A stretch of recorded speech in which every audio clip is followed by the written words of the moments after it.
আপনারা যাওয়ার পরে এসে আমার সাথে মারামারি করবে তা কিন্তু হবে না, ও আসতে পারবে না বাসায়। এই যে লাইভ লাইভ ভদ্রলোক আদিবাসী মিজান মদ খায় এগুলো করতেছে, সে মদ খায় মাতলামো করতেছে বাড়িতে।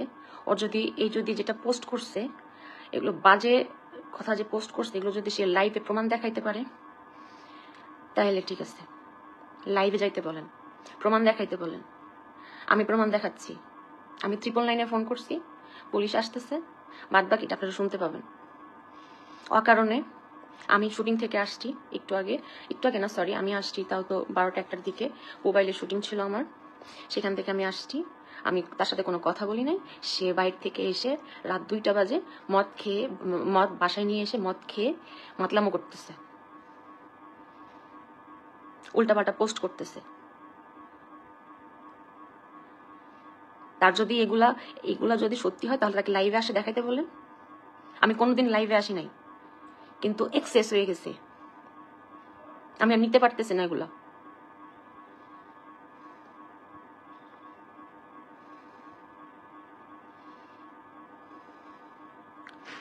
একটা মানুষ যদি মদখোর জুয়াখোর মাগি সাপ্লাই বাস হয়, এই মাসের কি থাকে? হ্যাঁ, তার আর কি থাকে? আমার বাসায় তো এখন পুলিশ আসতেছে, আমার বাসায় আমার আর কেউ আছে কিনা তো অবশ্যই আপনারা লাইভে দেখতে পাবেন। সে বারবার লিখতেছে আমি জানি কাকে নিয়ে ওকে মারতেছি, আমার বাসায় আরো কেউ আছে, আমি আমার ঘরে ভিতর দরজা বন্ধ করে আমি বসা, আর সে ফোনে বলতেছে আমি নাকি তাকে মারতেছি।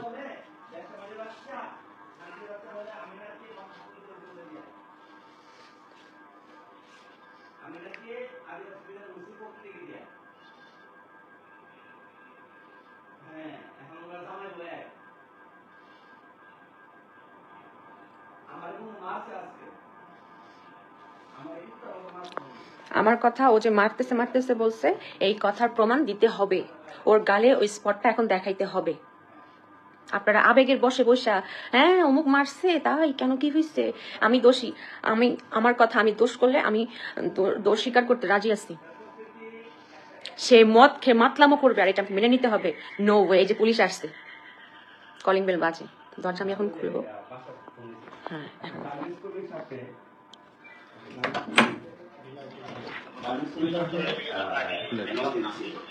জি, আমি আপনাকে ফোন করছিলাম, আপনাদের ফোন করছিলাম।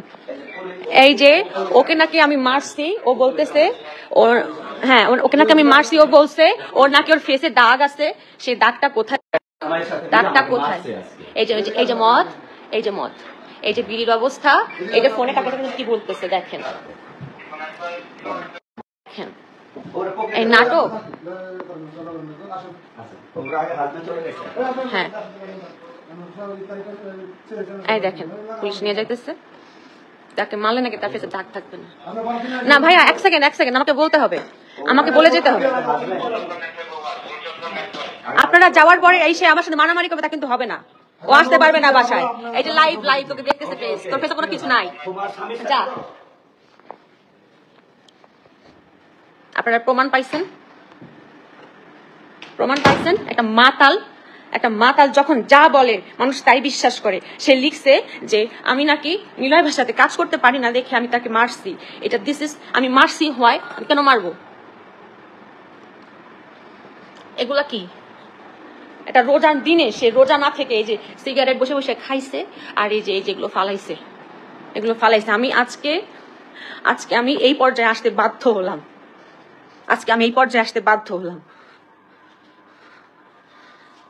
আমি বারবার বলতেছি আমি এখন ঘুমোবো, আমার সকালবেলা শুটিং আছে, আমার ঘুম থেকে উঠতে হবে, এরকম করো না। সে দরজা ধাক্কাইতেছে, বাজে স্ল্যাং বাজে কথা ইউজ করতেছে আমার সাথে। আমি দরজা দিয়ে বসা, আমি কেন দরজা খুললাম না? সে রাগ করে স্ট্যাটাস দিচ্ছে, সে রাগ করে ভিডিও ছবি ছাড়তেছে। একটা লোক মিথ্যাবাদী প্রতারক, সে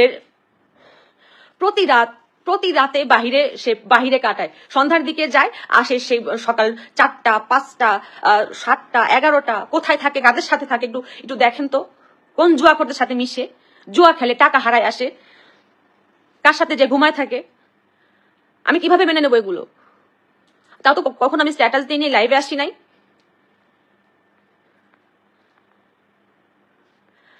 আপনাদের কি মনে হয় যে আমি একটা মেয়ে ওকে মারছি আর ও ছেলে মানে আমাকে ছেড়ে দিয়ে রাখছে, এরকম কিছু? একটা ছেলে শক্তির কাছে একটা মেয়ে পারে? সম্ভব?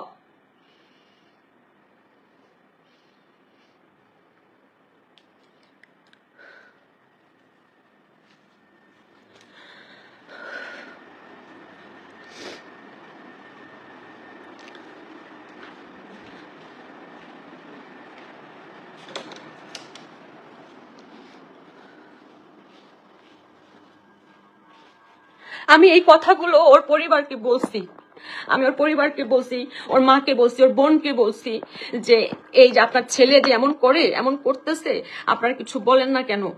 আমি তো আমি ওয়াইফ, আমি বললে সে শুনে না বা শুনবে না, ঠিক আছে, আমি একদিন শুনে তো 7 দিন শুনে না। আপনি তো মা, আপনি বললে নিশ্চয়ই শুনবে। সে মায়ের ফোনই ধরে না, তার বোনদের ফোনই ধরে না।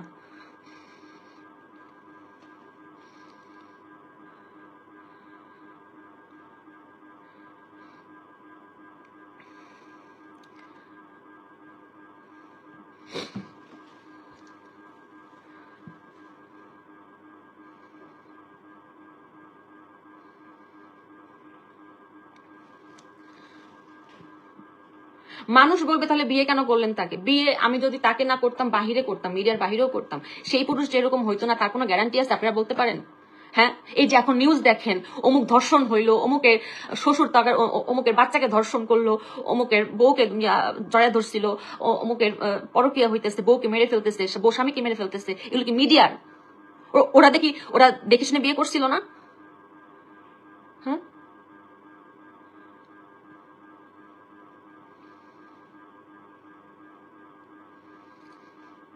বিয়ে করছিলাম কেন? বিয়ে করছিলাম তো সংসার করার জন্যই, কাজ করবো, সংসার করবো, এই তো, আর তো কিছু না। এখানে কেন ওই জুয়া, এই মদ, এখানে বাজে আড্ডা?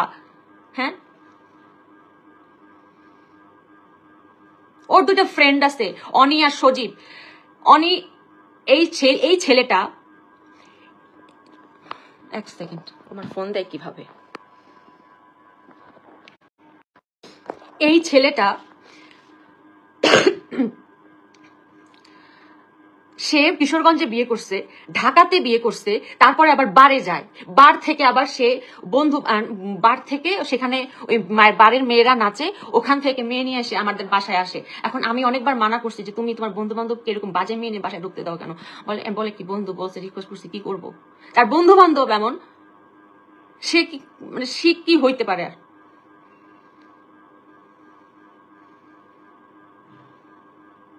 সে কি হইতে পারে?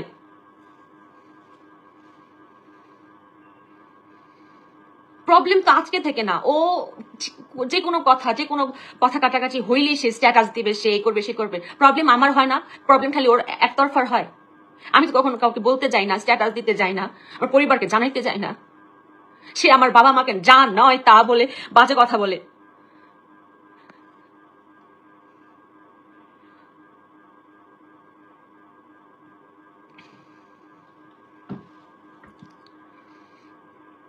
বিয়ে করছে এখন পর্যন্ত 1 বছর হয় নাই, তার এই অবস্থা। আরে বিয়ে করছি ভালো তো, বিয়ে করা ভালো তো, একটা মানুষকে বিয়ে করছি, সংসার করব, মন এখন কাজ ভালো যাচ্ছে, ভালো মন দিয়ে কাজ করব, এগুলা কি?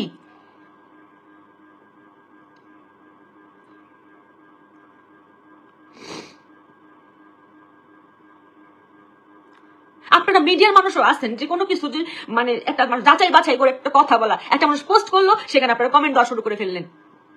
বাস্তবতা জানেন? যারা বাহবা দিচ্ছেন না, হ্যাঁ, যারা বাহবা দিচ্ছেন, তার সাথে 1 মাস কাটাই দেখেন, 1 মাস থাকতে পারেন কিনা।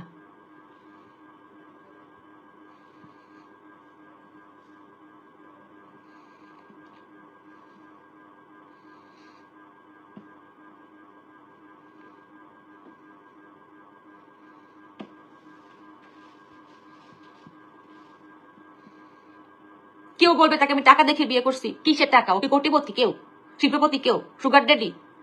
ও ব্রিলিয়েন্ট, ও ট্যালেন্টেড।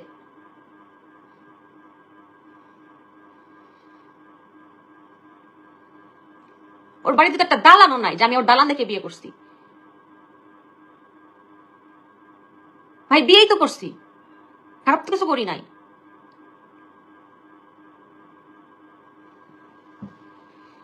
আমি যে পরিবার পরিবার নিয়ে যে সমাধান করবো, সে পরিবার তো ওরা, ওই পরিবার তো মানেই না, ওর পরিবারকে ও মানেই না, ওর পরিবারের ফোনই ধরে না।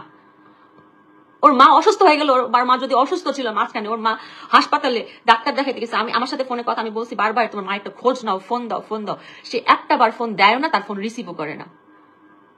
তার বোন আমার বাসায় এসে এখানে ছিল, তার বোন দেখে গেছে সে তার ভাই কেমন, তার এতবার বলা হয়েছে আপনার ভাইকে বলেন, আপনার ভাইকে বলেন সংসারটা করতে, বলেন সংসারটা করতে চাই, এগুলো করতে বললেন না। আর কত বয়স তো হয়েছে না, মানুষ তো একটা সময় দুষ্টু থাকে, দুষ্টমি ফাজলামি একটা সময় করে, একটা সময় করে, সেই বয়সটা পার হয়েছে না, ওর বয়স আছে এগুলো করার এখন।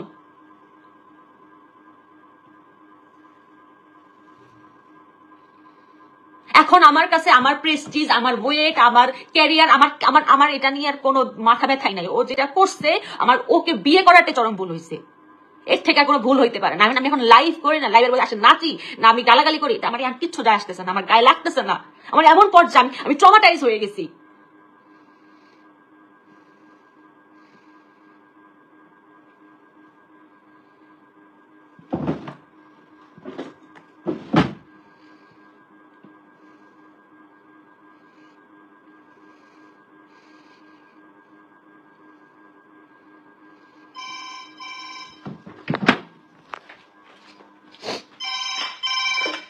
হ্যালো, হ্যাঁ বলছি। খালাম্মা, খালাম্মা বাসায় হয়েছে কি, আপনি তো এর আগেও দেখছেন, এই যে আমার বাসা আলী ফোন দিচ্ছে, আপনি তো আগেও দেখছেন যে আপনি একবার আসছিলেন না, মনে আছে? হ্যাঁ আপনার মনে আছে, আপনি এটাও জানেন যে ও মানে ড্রিঙ্ক করে সুইসাইড করতে গেছিল, মনে আছে? ঝগড়াঝাটি হয়েছে, মানে ও উল্টা পাল্টা কথা বলে সুইসাইড করতে গেছিল। আজকে ড্রিঙ্ক করে উল্টা পাল্টা আমার সাথে গালাগালি। আমি আমার কালকে সকালবেলা শুটিং, আমি দরজা দিয়ে শুয়ে পড়ছি, সে এখন দরজা ভাঙাভাঙি শুরু করতেছে আমার সাথে, মানে সেটা হাতাহাতি পর্যায়ে চলে যাচ্ছে। হ্যাঁ, তো আমি আমি এটাকে কন্ট্রোল করতে পারতেছিলাম না। মানে আমার মানে হয় না যে বর্তমান যুগ তো খারাপ, আমি তো এখন যে নিউজগুলো দেখি আমি এখন কাউকে বিশ্বাস করি না, নিজের স্বামীকেও বিশ্বাস করি না, কারণ সে ড্রাঙ্ক।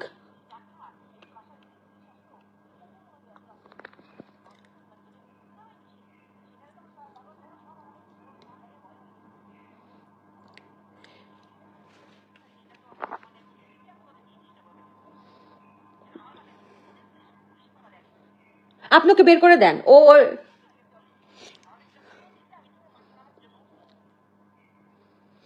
হ্যাঁ আপনি কিন্তু ওইদিন খুব সুন্দর করে বোঝাই গেছিলেন খালাম্মা, যে দেখো তোমরা নতুন বিয়ে করছো, এরকম করো না, মিসআন্ডারস্ট্যান্ডিং হতে পারে, আন্ডারস্ট্যান্ডিং অভাব থাকতে পারে, এক অন্যকে বোঝো, সময় দাও, এই হয়েছে সে হয়েছে, কয় মাস হলে বিয়ে হয়েছে। সে কয়েক মাস ভালো ছিল বলতে আমি চুপ ছিলাম, মানে আমি আর তাকে, সে বলতো আমি খালি শুনতাম। তা একটা মানুষ কতবার শোনে খালাম্মা বলেন? আমি তো আমার তো একটা সহ্য ক্ষমতা আছে, যে আমি নতুন একটা বাসায় উঠছি, আমি কিভাবে এই কথাগুলো বলি, কিভাবে আমি আর ঝগড়াঝাটি করি। একবার খালাম্মা আসছিল, এটা প্রেস্টিজ ইস্যু না?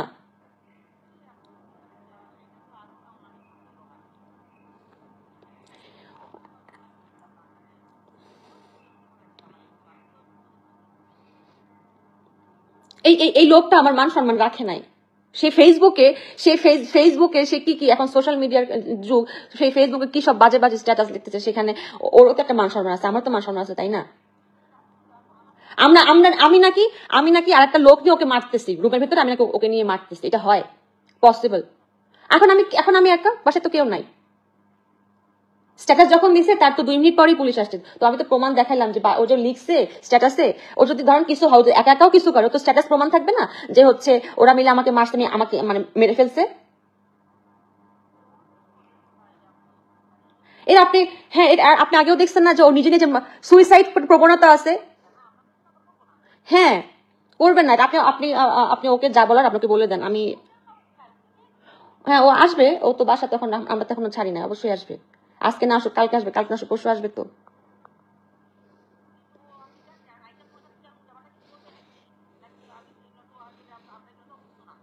এগুলো তো আমিও অভ্যস্ত না, কিন্তু তাহলে আপনি ওদিন আমাকে দেখছেন না? হ্যাঁ আপনি আমাকে দেখছেন, আমিও কিন্তু খুব সিম্পল জীবনযাপন করতে পছন্দ করি। আমি এতবার বলছি যে মদ খাও না, আচ্ছা খাইলো রোজার মধ্যে কেন বলেন তো খালাম্মা?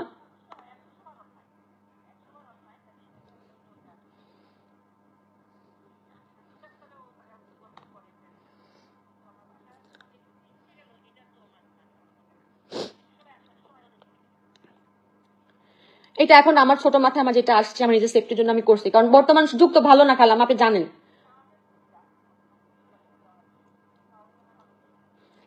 এর আগেও তো আপনাদের ওই যে নিচে কেয়ারটেকারদের ফোন দিছে, আসছে, শান্ত করে গেছে। শোনেন আমি বলি, হ্যাঁ এই জন্য শান্ত করে গেছে যে ভাইয়া ঠিক আছে আর কিছু করবো না। ওরা যাওয়ার পরে আবার শুরু করছে, তাহলে আমার লাভ কি হয়েছে বলেন? আমি তো সাফারার।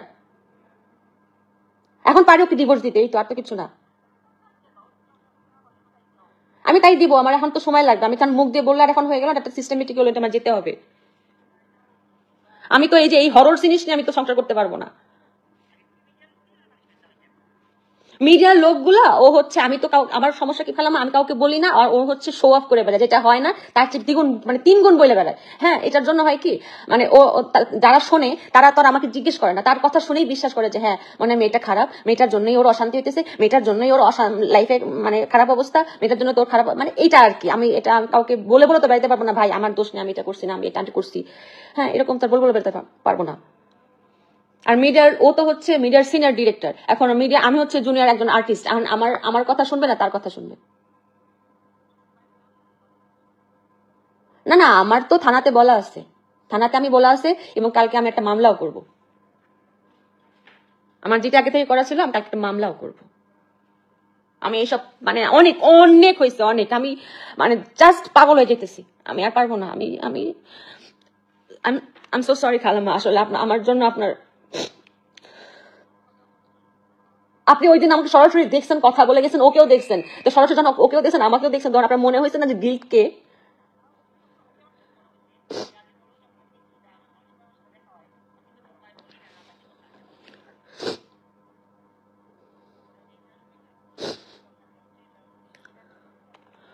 এখন আমি আপনার কাছে ক্ষমা চাই খালাম্মা, কারণ আমি আমার নিজের সেফটির জন্য এটা করছি। বাদ বাকিটা আমি আমি কালকে সকাল না হলে তো কিছু করতে পারবো না।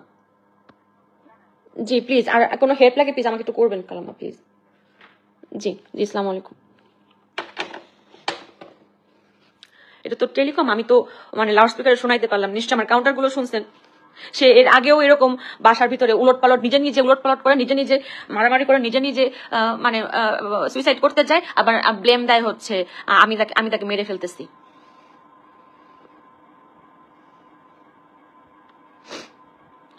আমার বলতে হবে না, আমার নিজের বলতে হবে না। আমি যে বাসায় থাকি, বাসায় যে খালাম্মা, সে তো নিজে আসছে, সে তো নিজে আসে, তাকে দেখছে সে কেমন ক্যারেক্টারের একটা ছেলে।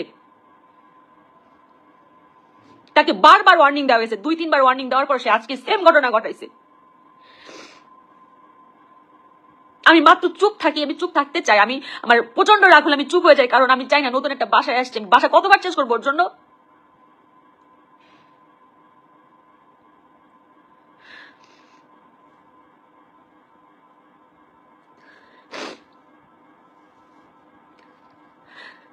এই মিডিয়ার যে মানুষগুলো ওকে তাল দেয়, হ্যাঁ বন্ধু এই হয়েছে, হ্যাঁ ভাই এই হয়েছে, হ্যাঁ ঠিক কইছেন।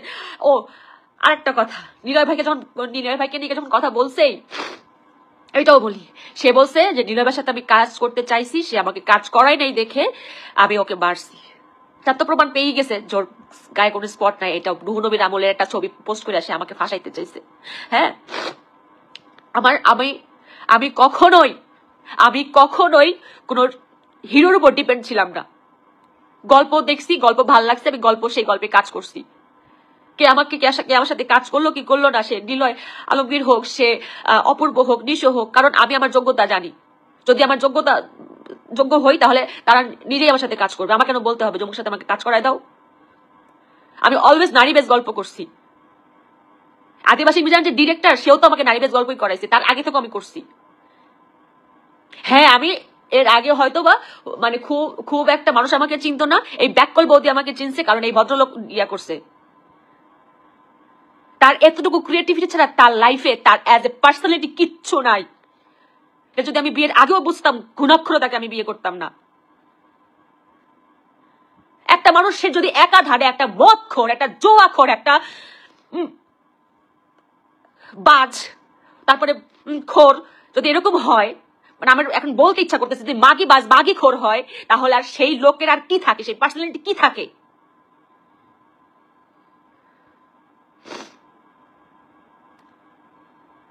আর নিলয় ভাইকে সাপোর্ট নিয়ে খুব খুব কথা বললো না, সে তো নিজেই আমাকে বলছে যে নিলয় ভাই বাসায় আসছিল, বাসায় এসে নাকি বলে গেছে যে আপনি মিডিয়ার মেয়ে বিয়ে করছেন, আপনার সংসার তো টিকবে না।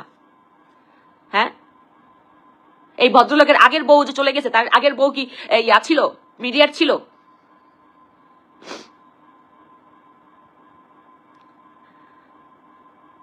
সে একটু থেকে একটু পান থেকে চুন খসলে সে আমাকে হুমকি দেয়, তোর কেরিয়ার আমি দেখে নেবো, আমি ছাড়া তুই কিছু না, উইদাউট আদিবাসী মিজান্স প্রকৃতি নাথিং।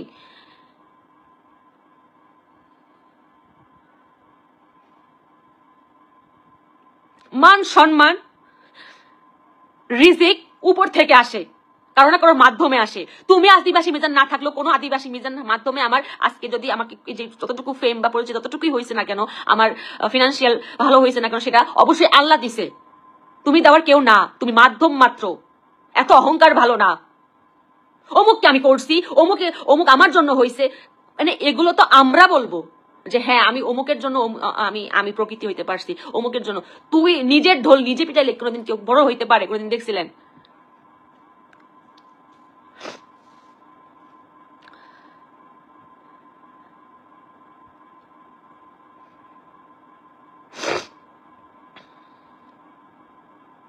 বিয়ের আগে অনেকে জিজ্ঞেস করবে হয়তো আমাকে যে বিয়ের আগে জানতা না সে এমন। বিয়ের আগে জানতাম কি সে তার একটা বিয়ে হয়েছিল, ডিভোর্স হয়ে গেছে, তার একটা বাবু হয়েছিল, মারা গেছে দেখা সে ডিপ্রেশনে গিয়া হয়তো বা সে সঙ্গদোষে মদ খায়। হ্যাঁ, তো সে সঙ্গটা চেঞ্জ হলে হয়তো বা ভালোবাসা দিয়ে একটা মানুষকে ঠিক করা যায়। সে মাঝখানে ঠিকও হয়ে গেছিল, সে মোটামুটি মদ খাওয়া ছেড়েই দিছিল। এখন আবার কি সঙ্গ পাইছে আমি জানি না, কাদের সাথে মিশে আমি জানি না, একটু খোঁজ নিয়ে দেখতে হবে। কোন বস্তি পোলাপানের সাথে মিশে, কোন থার্ড ক্লাস সাথে মিশে, যাদের কোনো ফ্যামিলি নাই, যাদের কোনো সংসার নাই, যারা খালি মদ বুঝে, বাগি বুঝে আর জুয়া বুঝে। কখনো বরকত হয় না সেই সংসারে, কখনো না।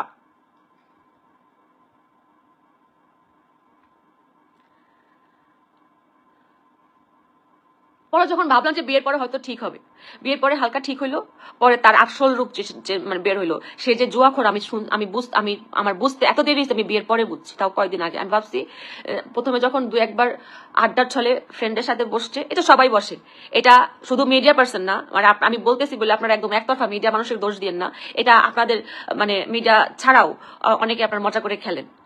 একবার দুইবার সেটা হইতে পারে, ঠিক আছে, বা আমি তো বুঝিও না, কার্ড খেলা আর কি, ওই টাকা দিয়ে খেলা। তো আমি তো আগে দেখছি মানুষ কার্ড এমনি খেলতো, টাকা দিয়েও খেলে, এটা আমি জানতাম না। তার দুই একবার আমি যখন দেখছি তখন ভাবছি মনে এটা মজা করেই বন্ধুদের সাথে খেলতেছি, কিন্তু এখন র্যান্ডম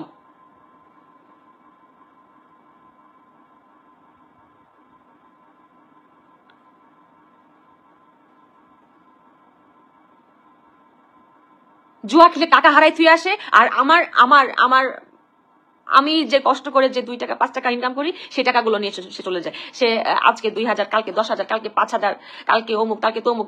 আমার ব্যাংক অ্যাকাউন্ট জিরো। 1 বছর ধরে বিয়ে করছি, আমি এত কাজ করছি, এর আগের কাজগুলো আমার কাজের টাকা আমি হয়তো অন্য খাতে লাগাইছি, আমার পারিবারিক খাতে, কিন্তু এখন এই যে রিসেন্ট যে কাজগুলো করছি সেই কাজের টাকা কই আমার?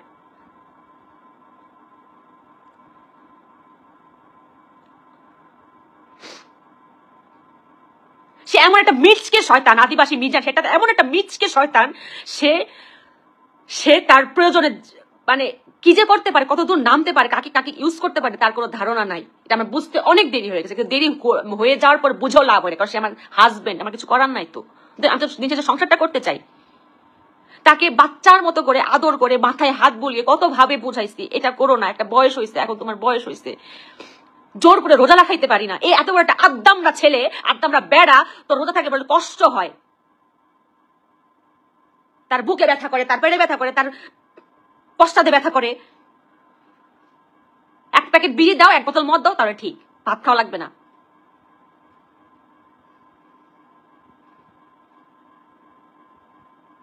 হাত পা ধরে আমি রোজার ভিতরে 1 টাকা নামাজ পড়াইতে পারি নাই।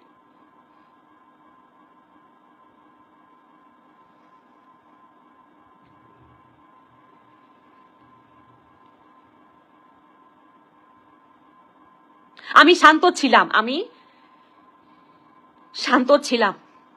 আর কত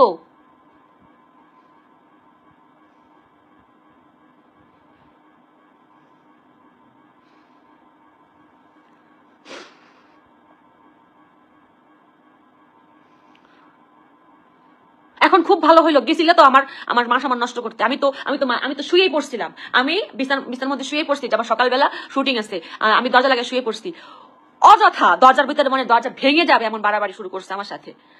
আর অকথ্য ভাষা আমার এই ঘরের ভিতরেও, এই যে ওই গেল, ফোন দিবি না আদিবাসী মিজান, ফোন দিবি না। এই যে এর মধ্যে এই যে এরকম বিড়ি খায়া, এখানে মদ খায়া, এখানে কতক্ষণ গালাগালি কইরা ইচ্ছা মতো আমার বাপ মারে আমার ধুইয়া দিয়ে চলে গেছে। যাওয়ার পর আমি ভাবলাম যে ঠিক আছে, আমার গালাগালি করছে, হয়তো মাথাটা ঠান্ডা হবে, একা একা ঘুমাই যাবে ক্লান্ত হয়ে। ওমা আমি দরজা লাগিয়ে ঘুমাইছি, যাতে ওর সাথে আমার কোনো কথা বলতে না হয়, অ্যাটলিস্ট ঝগড়াটা না হয়, ঝগড়াটা চাচ্ছিলাম না। 10 মিনিট যায় নাই, সে আবার সাথে আবার শুরু করছে। তো বর্তমান যে পরিস্থিতি, আমি ওকে আর বিশ্বাস করতে পারি? ও তো মাতাল, ও তো মাতাল।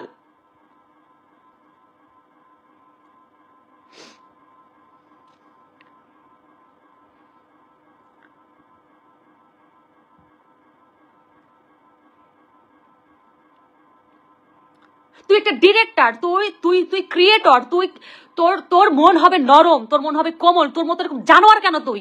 হ্যাঁ, আমি আদিবাসী মিজান হাত ছেড়ে দিলে তোর কেরিয়ার চলে যাবে, অমুক তন্ময় সাল কাজ না করলে তোর কেরিয়ার চলে যাবে, অমুক নিরালঙ্গের কাজ না করলে কেরিয়ার কি তোর বাপের?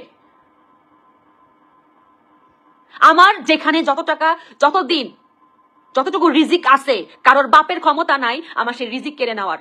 আদিবাসী মিজান আবার শুনে রাখ, কারোর ক্ষমতা নাই।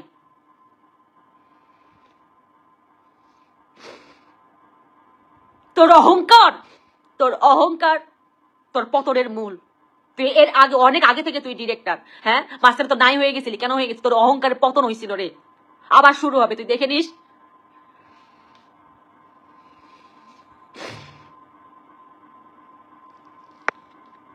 সে আমাকে অনবরত ফোন দিয়ে যাচ্ছে, অনবরত ফোন দিয়েছে, ওর সাথে আমার কোনো কথা নাই, আজকের পর থেকে কোনো কথা নাই।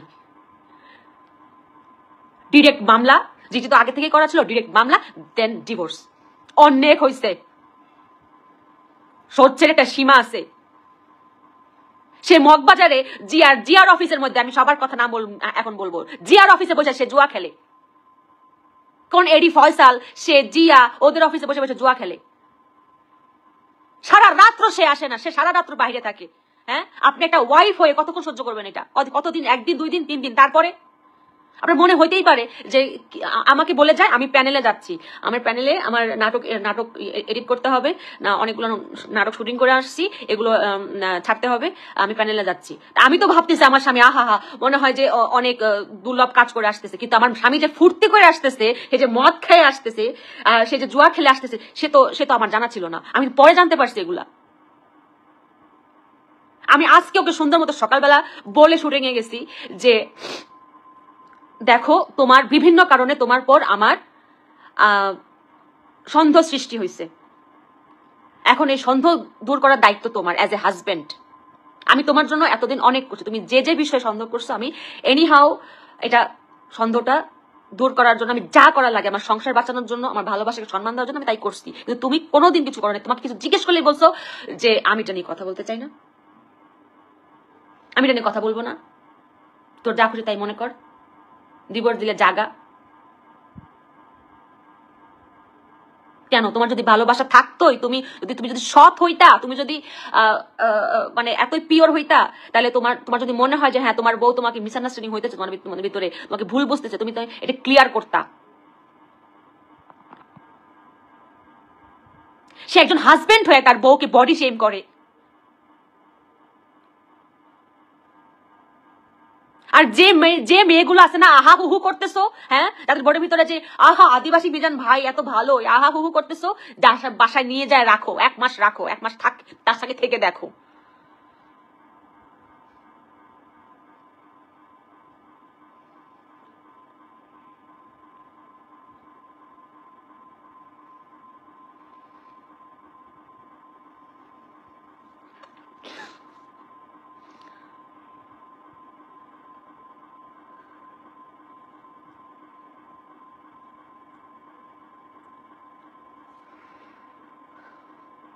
দয়া করে আপনারা যারা লাইভে পরে আসছেন, যারা আপনারা লাইভ পুরোটা দেখেন নাই, কোনো ঘটনা জানেন না, তারা দয়া করে কোনো উল্টাপাল্টা কমেন্ট, উল্টাপাল্টা কোনো কথা বলবেন না। যদি ভালো ফ্যামিলির লোক হয়ে থাকেন, ভালো ফ্যামিলির মানুষ হয়ে থাকেন, কোনো কথা, কোনো জিনিস, আমি সবাইকে বলতেছি, যেটা মিডিয়ার হোক, আর মিডিয়ার বাইরের হোক, আমার ফ্যামিলির হোক, আমার ফ্যামিলির বাইরের হোক, কোনো জিনিস পুরোপুরি সত্যি না জেনে প্রমাণ ছাড়া কোনো কথা আপনারা বলতে পারেন না। যদি শিক্ষাগত যোগ্যতা থাকে, যদি আপনার ফ্যামিলির শিক্ষা আপনার ভিতরে থাকে, মনুষ্যত্ব বোধ থাকে,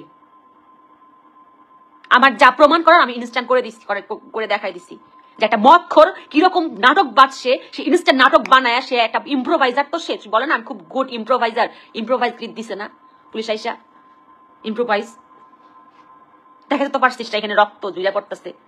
হ্যাঁ, কি এমন তুই যে বললি তোর বউতরে মারছে, কি এমন অপরাধ করছিস তুই? তুই মায়ের খাইছিস, মার দিতে পারস নাই? কি এমন বল, তুই কি এমন অপরাধ করছিস যে তুই মায়ের খাইছিস, তুই মায়েরটা দিতে পারছিস একটা পোলা হইয়া?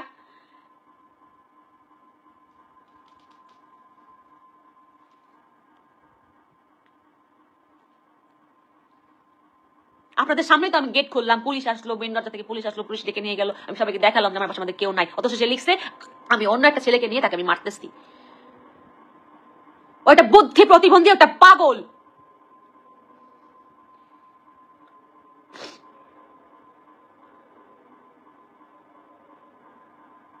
ও নিজের ছাড়া, ও নিজের নিজের ওই যে কি বলে এটাকে, আপনাসিয়ান, ও খুব আপনাসিয়ান। ও নিজের নিজের মানে নিজেরটা বোঝা ছাড়া ও অন্য কারোরটা বোঝেন না। সেটা যদি ওর বোনও হয় রক্তের, ওর যদি মা বাবাও হয়, সেটাও না। আমি তো বউ বাদই দিলাম। হুটহাট করে মিথ্যা কথা বলে, হুটহাট করে মিথ্যা কথা বলে। সেদিন সাব্বির অর্ণব এখানে বাসার নিচে আসছে, সে সাব্বির অর্ণবকে বলছে, 31 যেদিন হয়, সাব্বির অর্ণবকে বলছে যে আমার বউ তো তোকে দেখতেই পারে না। পরে আমি বাসার নিচে নামছি, বাসার নিচে নামার পরে আমাকে সাবির অর্ণব জিজ্ঞেস করছে, ভাবি আপনাকে আমাকে দেখতে পারেন না? আমি তো আপনাকে বাস্তবে কখনো দেখি নাই। আপনার, আমি সাব্বির অর্ণব নামে একটা হিরো বা একটা ছেলে আর্টিস্ট আছে মিডিয়াতে, আমি জানি। আপনার কিছু ক্লিপ আমি ফেসবুকে দেখছি বা ইউটিউবে দেখছি, নাটক দেখছি, বাট আপনাকে বাস্তবে কখনো এভাবে দেখি নাই। একদিন দেখছিলাম, সেটা হচ্ছে আমার মেকআপ, একই হাউসে শুটিং হচ্ছিল, সেই ওর মেকআপ রুম ছিল নিচতলায়, আমারটা ছিল উপরতলায়। আমি ভুল করে ওর মেকআপ রুমে ঢুকে গেছিলাম, পরে দেখি যে ওখানে সাব্বির অর্ণব সহ ওদের ইউনিটের আরো লোক ওখানে ছিল। এই ওই এক ঝলক দেখা আর বেসিক কথাবার্তা দেখাটা আমার বাসার নিচে ওই দিন ফার্স্ট হয়েছে। আর সেই লোকটাকে বলছে যে কি আমার বউ তোকে দেখতেই পারে না। না জানি এরকম কত কত লোককে বইলা রাখছে যে আমার বউ তাকে দেখতে পারে না। তো পরে পরে আমি যখন বললাম যে কি তুমি এই কথা বলছো কেন, পরে ও সে স্বীকার করে যে এই কথা বলছি নাকি, বলছে আমার বউ, আমার খুশি, আমি ইচ্ছা, আমার গল্প আমি সাজাইছি। তো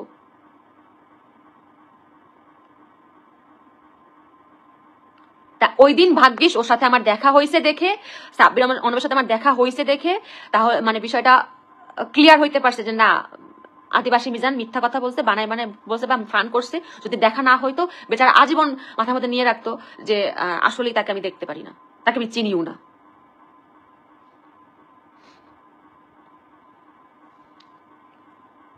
হ্যাঁ, তো এরকম আরো অনেক ঘটনা আছে যেগুলো আমার মাথায় আসতেছে না। অনেক কথা বললাম, অনেক ইয়েগুলো আপনারা এখন সেরি করেন, সেরির সময় হয়েছে। যাই হোক, আমি এভাবে কখনোই আপনাদের সামনে আসতে চাইনি। আমার আমার কি বলবো, আমার কপাল খারাপ।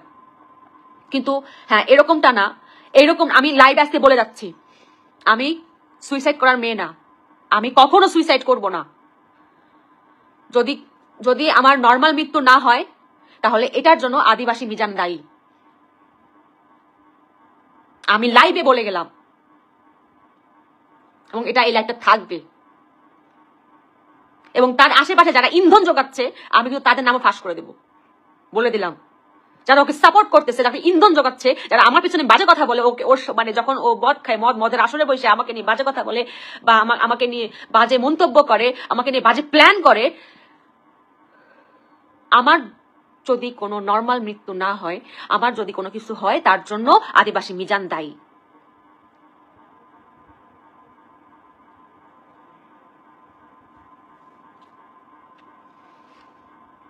মদ খাবি না, যা, জামাই আদর করে জেলের ভিতরে মদ খাওয়াবে। হ্যাঁ, কোন কোথাকার মানে সেই কবে হামিদ রাষ্ট্রপতি ছিল তার দাপটে বাঁচো না। হ্যাঁ, তার দাপটে বাঁচো, সে তো নাই এখন, সে তো নাই। সে আমারে মিথ্যা কথা বলে যে ওই যে পুলিশ আছে রুবি ভাই তারে দইরা নিয়ে গেছে, এখন তার সাথে তার সম্পর্ক ছিল খুব ভালো সম্পর্ক, খালি নট অনলি সম্পর্ক, খুব ভালো সম্পর্ক। হ্যাঁ, ছোট ভাই বড় ভাই খুব ভালো সম্পর্ক। আমাকে ডিবি অফিসে তুলে নিয়ে গেছিল, তাই আমি 2 দিন বাসায় আসিনি।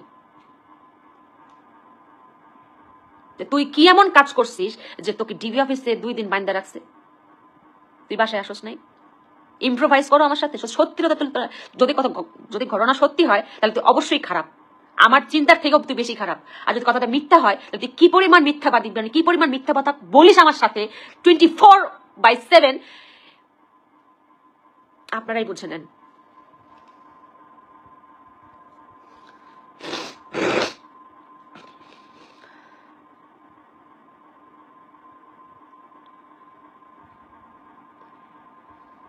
আমার কোনো বন্ধু বান্ধব রাখে নাই। হ্যাঁ, আমার কোনো বন্ধু বান্ধব রাখে নাই। আমার কোনো মেয়ে বন্ধু থাকতে পারবে না, ছেলে বন্ধু তো নাই, ছেড়েই দিলাম, দরকার নেই আমার বন্ধু বান্ধব। আমার তো, আমি তো ভাবছি আমার স্বামী আমার দেবর, আমার স্বামী আমার বয়ফ্রেন্ড, আমার স্বামী আমার বন্ধু, আমার স্বামী আমার স্বামী, আমার তো বন্ধু দরকার নেই।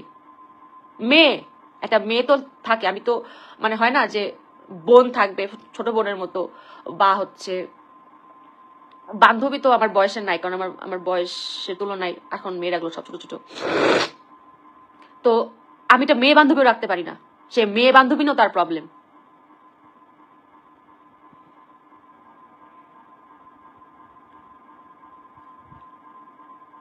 সে রেজওয়ান নামে কোন একটা লোক আছে প্রডিউসার, সেখানে আমাকে আমরা ঘুরতে ঘুরতে রাত্রেবেলা আমাকে নিয়ে গেছে, সেইখানে সেই বাড়িতে গিয়ে রুমের ভিতরে আটকায়, মানে 2টা ছেলে রুমের ভিতরে আটকায়, দরজা নক করা, সে দরজা খুলে না। পরে বলছে সে নাকি কোকেন খাওয়াইছে, কোকেন খাওয়ার পর তারা কি কি করছে আমি জানি না। আমার এই আদিবাসী মিজানকে নিয়ে আমি আরো সন্দেহ হয় যে সে আসলে মানে এটাকে কি বলে, যারা ছেলেও পছন্দ মেয়েও পছন্দ, এটাকে আমি কি বলে আমার না, আমার এখন মনে নাই। যাই হোক,